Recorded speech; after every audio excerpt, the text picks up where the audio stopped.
जय श्री राम मित्रों। प्रिय मित्रों, इस प्रकार से हनुमान जी की पूजा करें, निश्चित ही सारे मनोकामनाएं शीघ्र ही पूरे होंगे। हनुमान जी को जो सामग्रियां चढ़ाई जाती हैं उनके दो भाग हैं, पहली खाद्य सामग्री और दूसरी पूजा सामग्री। सबसे पहले खाद्य सामग्री। पहला पान का वीड़ा। आपने सुनी होगी, एक प्रचलित लोकोक्ति वीड़ा उठाना। उसका अर्थ होता है कोई महत्वपूर्ण या जोखिम भरा काम करने का उत्तरदायित्व अपने ऊपर लेना। यदि आपके जीवन में कोई घोर संकट है या ऐसा काम है जिसे करना आपके बस का नहीं है, तो आप अपनी जिम्मेदारी हनुमान जी को सौंप दें। इसके लिए आप मंगलवार के दिन किसी मंदिर में पूजा पाठ करने के बाद उन्हें पान का बीड़ा अर्पित करें। प्रिय मित्रों, रसीला बनारसी पान चढ़ाकर मांग लीजिए, मन चाहा वरदान शीघ्र ही पूरा होगा। दूसरा, लौंग, इलायची और सुपारी।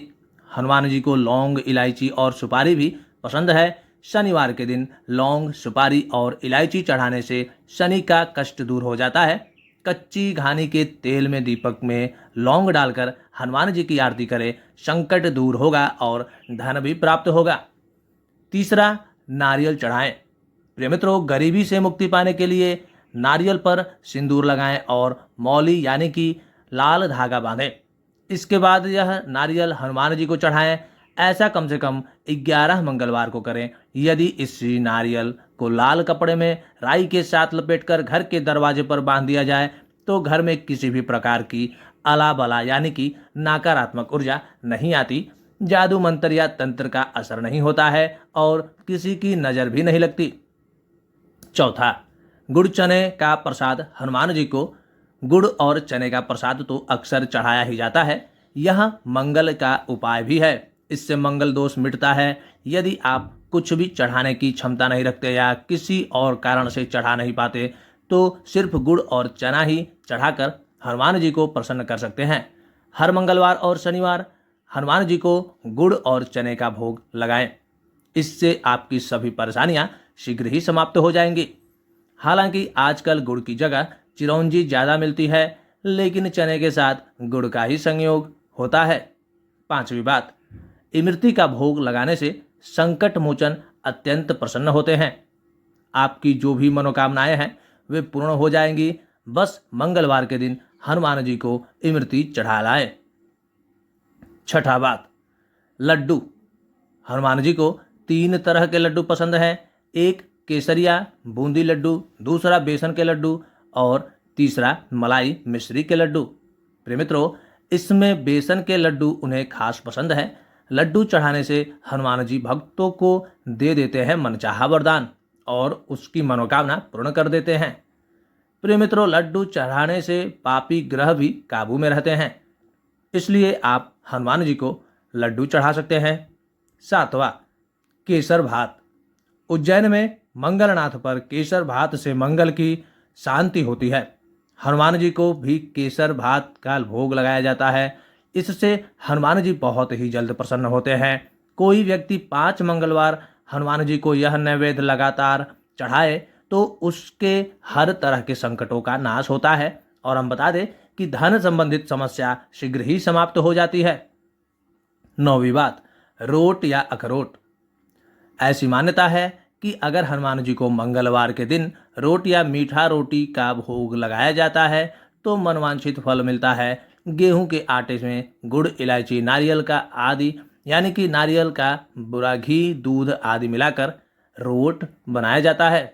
कुछ जगह इसे सेंक कर रोटी जैसा बनाकर भोग लगाते हैं और कुछ जगह इसे पूरियों की तरह तलकर इसका भोग लगाते हैं। यह रोट हनुमान जी को बहुत ही प्रिय है। 10वां, पंचमेवा। काजू, बादाम, किशमिश, छुहारा, खोपरा, गिट पंचमेवा के नाम से जाने जाते हैं। इसका भी हनुमान जी को भोग लगाता है, यानी कि इसका भी भोग लगता है। हनुमान जी निश्चित ही प्रसन्न होते हैं। पूजा सामग्री। पहली बात, आटे का दीपक। यदि आप कर्ज में डूबे हैं तो आटे के बने दीपक में चमेली का तेल डालकर उसे बड़ के पत्ते पर रखकर जलाएं। ऐसे 5 पत्तों पर 5 दीपक रखें और उसे ले जाकर हनुमान जी के मंदिर में रख दें। ऐसा कम से कम 11 मंगलवार करें। शनिवार को हनुमान मंदिर में जाकर हनुमान जी को आटे के दीपक लगाने से शनि की बाधा भी दूर हो जाती है। दूसरी बात, सिंदूर चढ़ाएं।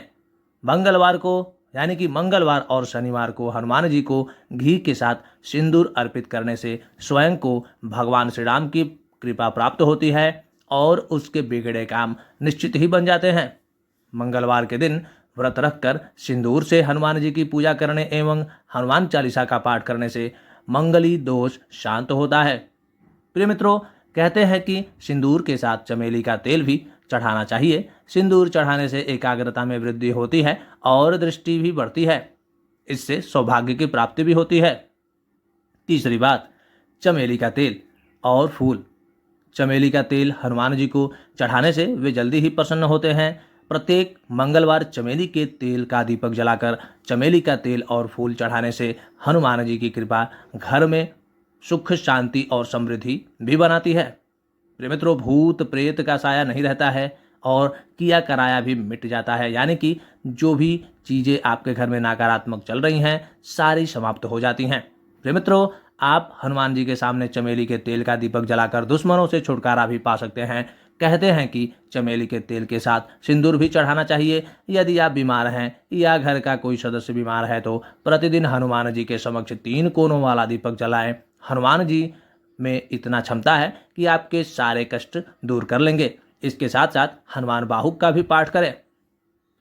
5 बत्तियों वाले दिए। प्रिय मित्रों, 5 बत्तियों वाले दिए में चमेली का तेल डालकर हनुमान जी की मूर्ति के सामने जलाएं और इस मंत्र का जाप करें। सांजे च वर्तिसन युक्त वाहिना योजितन माया दीपम गृहंतु देवे शास्त्रे लोक्यमिति प्राहरम मंत्र का जाप करें।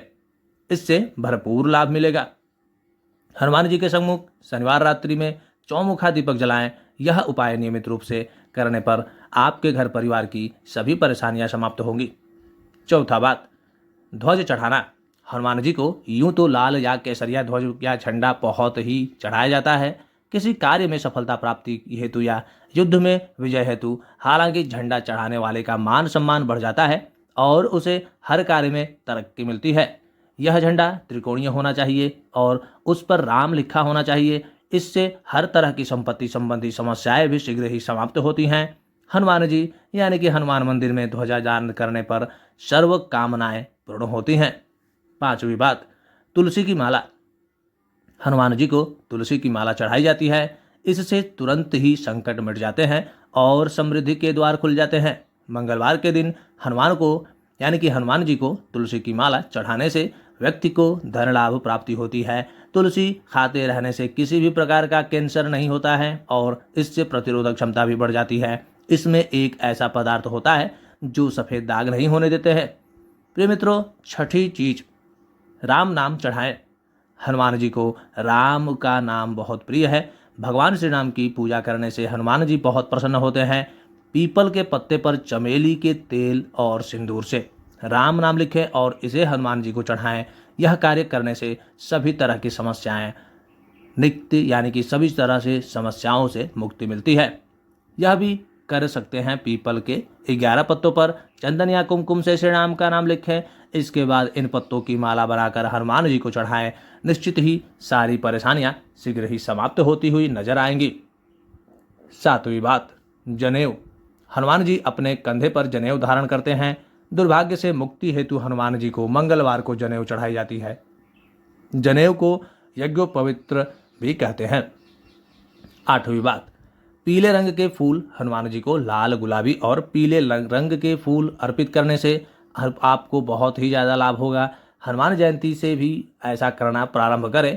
मंगलवार को हनुमान जी को लाल या पीले फूल जैसे कमल, गुलाब, गेंदा या सूर्यमुखी चढ़ाने से सारे वैभव व सुख प्राप्त होते हैं। 9वां बात, लाल चंदन और केसर। हनुमान जी को लाल चंदन में केसर मिलाकर चढ़ाएं या उनकी मूर्ति पर इसे लगा दें। ऐसा काम करने से यानी कि कम से कम 11 मंगलवार करने से और इस दौरान घर में हनुमान चालीसा का पाठ करते रहें। इससे गृह कलेश दूर हो जाएगा और घर में हमेशा शांति बनी रहेगी। लाल चंदन घिसा हुआ चाहिए, बाजार से लाया हुआ नहीं। प्रिय मित्रों, ऐसा करते हैं तो घर से कलह कलेश भी शीघ्र ही दूर हो जाते हैं। 10वां बात, लाल लंगोट। प्रिय मित्रों, सिंदूर और चमेली के तेल का दीपक जलाकर हनुमान जी को लाल लंगोट अर्पित करें। कहते हैं कि यह उपाय प्रतियोगी परीक्षाओं में सफलता देता है। चोला चढ़ाएं। हनुमान जी को चोला चढ़ाने से उपरोक्त सभी सामग्री शामिल हो जाती हैं। प्रतिदिन हनुमान जी को यानी कि प्रतिदिन हनुमान चालीसा पढ़ते हुए कम से कम 3 माह में एक बार चोला चढ़ाते रहने से व्यक्ति के जीवन में किसी भी प्रकार का संकट नहीं आता है और अगर कोई संकट है तो वह मिट भी जाता है। प्रिय मित्रों, जो व्यक्ति चोला चढ़ाता रहता है उसके जीवन में भूत पिशाच, शनि और ग्रह बाधा रोग और शोक, कोर्ट कचहरी, जेल, बंधन, मारण, सम्मोहन, उच्चाटन, घटना, दुर्घटना, कर्ज, तनाव या चिंता जैसे किसी भी प्रकार की परेशानी नहीं रहती है। तो प्रिय मित्रों, यदि आप चाहते हैं अपने जीवन में प्रसन्न रहना, सारे संकटों से दूर रहना, तो निश्चित ही इन सारे उपायों को कीजिए। बहुत ही ज़्यादा शक्तिशाली और चमत्कारिक उपाय हैं। इन उपायों को करते रहिए। निश्चित ही प्रभु श्री राम भक्त आप पर प्रसन्न रहेंगे।